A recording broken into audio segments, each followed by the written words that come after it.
অর্থ আত্মসাৎ, ক্ষমতার অপব্যবহারসহ নানা অভিযোগে গাজীপুর সিটি কর্পোরেশনের মেয়র মোহাম্মদ জাহাঙ্গীর আলমকে সাময়িক বরখাস্ত করা হয়েছে। বৃহস্পতিবার বিকেলে সচিবালয়ে স্থানীয় সরকার মন্ত্রী তাজুল ইসলাম সাংবাদিকদের এ তথ্য জানান। এর আগে গাজীপুর সিটির জন্য ৩ সদস্যের প্যানেল মেয়র গঠন করা হয়। মন্ত্রী বলেন, গাজীপুরের মেয়র জাহাঙ্গীর আলমের বিরুদ্ধে বেশ কিছু অভিযোগ মন্ত্রণালয়ে দাখিল হয়েছে।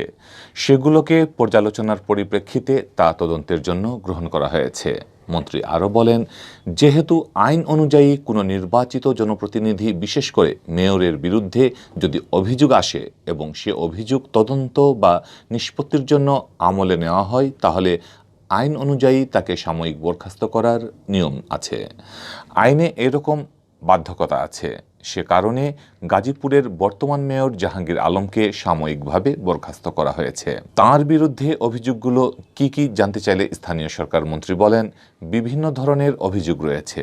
তিনি বলেন, কোথাও অবৈধভাবে জায়গা দখল করা, জনগণের স্বার্থপরিপন্থী কাজ করা এবং কেউ কেউ অভিযোগ করেছেন যে তাকে সেখানে অবকাঠামো ক্ষতিপূরণ না দিয়ে জোর জবরদস্তি করা, এসব অভিযোগ আছে। আইন অনুযায়ী তার বিরুদ্ধে ব্যবস্থা নেওয়া হয়েছে জানিয়ে মন্ত্রী বলেন, সেখানে মেয়রদের প্যানেল গঠন করা হয়েছে। জ্যেষ্ঠতায় ১ নম্বরে যিনি আছেন তিনি মেয়র হিসেবে দায়িত্ব পালন করবেন। তার উপরে দায়িত্ব হস্তান্তর করা হবে।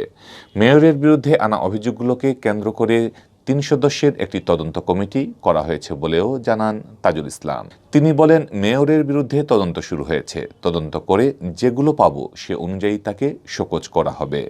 সুষ্ঠু তদন্তের স্বার্থে তাকে সাময়িকভাবে বরখাস্ত করা হয়েছে উল্লেখ করে মন্ত্রী বলেন, যদি তার বিরুদ্ধে আনা অভিযোগগুলো প্রমাণিত হয় তাহলে তাকে চূড়ান্তভাবে অপসারণ করা হবে। গত ১৯ নভেম্বর জাতির পিতা বঙ্গবন্ধু শেখ মুজিবুর রহমান ও মুক্তিযুদ্ধের শহীদদের সংখ্যা নিয়ে কটূক্তি করায় গাজীপুর আওয়ামী লীগের সাধারণ সম্পাদক পদসহ দল থেকে আজীবনের জন্য জাহাঙ্গীর আলমকে বহিষ্কার করা হয়। তার স্থলে ভারপ্রাপ্ত সাধারণ সম্পাদকের দায়িত্ব দেওয়া হয় জ্যেষ্ঠ যুগ্ম সাধারণ সম্পাদক আতাউল্লাহ মণ্ডলকে।